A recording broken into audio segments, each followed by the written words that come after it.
And I think that today we live in a situation that is in many ways paradigmatic, situation of transition, where we are transitioning from a world of European modernity, from a world that was defined by Europe in 15th and 16th century, with its horrors, the modernization and development, into a different kind of global reality, which is either going to be some kind of deepened European, Euro-centered modernity, or a much more deeper, much finer, negotiated reality of different heterogeneous knowledges and knowledge forms. When we speak about modernity, when you ask, and I'm sure you are all confused about this term, I was when I was in high school, I was when I was in college, I was when I was in graduate school, what is modernity? And when I would ask a historian, he would tell me, well, it's a group of processes that started sometime in, well, let's say 17th century, sometime in Northern Europe, processes around Reformation, then around French Revolution, then around before English Revolution, and then Industrial Revolution. Then I would go and ask a sociologist, and sociologists would say, well, it's mostly about the invention of the nation state and certain other things like time, space, distantation, and different other things. I would go and ask a cultural historian. He would tell me, go and read Habermas. Habermas is writing about, well, we don't have to go there. But yeah, it's expert forms of knowledge, so on and so forth. I was going to ask a philosopher, and the philosopher would say, well, it has something to do with the idea, novelty of the idea of man as separated and different from nature and from the divine. It has something to do with metaphysics, despite splendid critiques of metaphysics like Heidegger or Nietzsche. And I was still very much confused. Again, coming from the Balkans, from this particular place of enunciation, what really bothered me was this idea of Eurocentric perspective of what modernity is. And I was never really able to relate to any of these interpretations. So what I try to do is I try to understand this from the perspective of the other side of the wall. The other side of the global wall of capitalist modernity, which was built in the 15th century. I try to learn from the indigenous people. I try to learn from the, and we're in a church, so I can say this, liberation theologians. From philosophers of liberation from South America, especially Enrique Dussel. People, truly exceptional people like Boaventura de Sousa Santos, Portuguese Brazilian sociologist. And Boaventura de Sousa Santos is writing about this new condition, new civilizational regime that we are now entering. He calls it social fascism.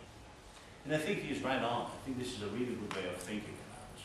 I think that we live in times of military neoliberalism under conditions of spectacle, but also under conditions of social fascism.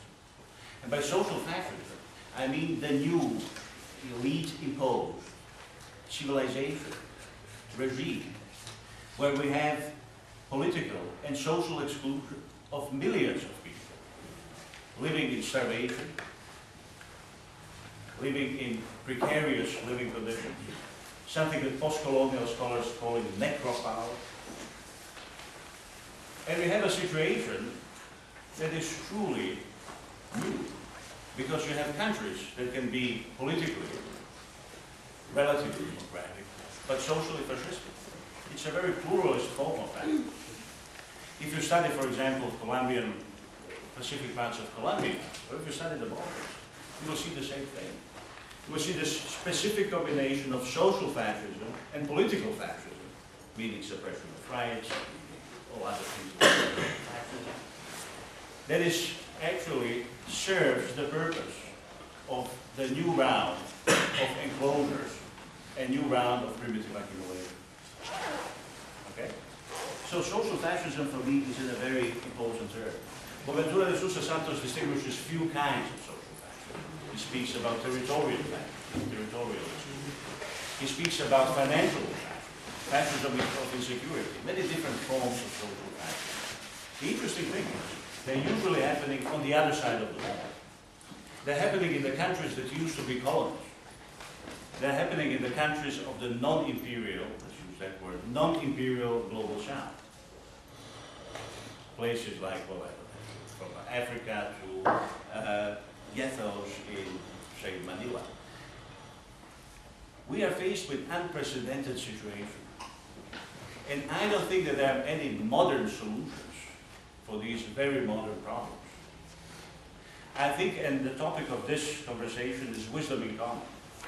I think that there is absolutely no way of thinking about a new, of formulating new political strategy, building of a truly global movement, which is built on European universalism, which is built on the old European, modern, capitalist, colonial ideas. I think that what we need to do is to figure out an alternative way of thinking about the world. We need to move to a true ecology of knowledge. We need to devise a common form of knowledge. So we are talking about a Eurocentric form of knowledge. What this means, it's a form of representation, mode of universalizing thought that has been imposed at least 16th century to us. When I went recently to Brazil to study, to be with the indigenous people who were resisting capitalist globalization, or just capitalism, in the Amazonian jungle, I learned many interesting things. One of the interesting things that I learned from the Andean Confederation, that is their name, is that they are fighting for something that they call plurinationalism. Namely, they believe that what we need to do, what they need to do, is to decolonize the nation state. Nation state, they think, is a European imposition. Instead of this, they think that they should go to a different kind of organization of the world without states, which they call sometimes plurinationalism, sometimes pluriculturalism. They also believe that they should go back to their ideas of communal democracy, people say direct democracy. They quote something that is familiar to many of us from the Zapatistas, mandar obedeciendo, to lead by obeying, form of direct communal democracy. They're also speaking about a completely different way of relationship toward the nature, environment. They use the word pachamama. And I was deeply impressed by this.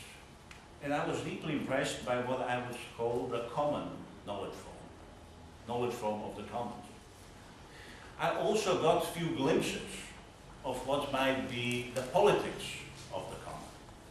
And the politics of the common is a politics of the space.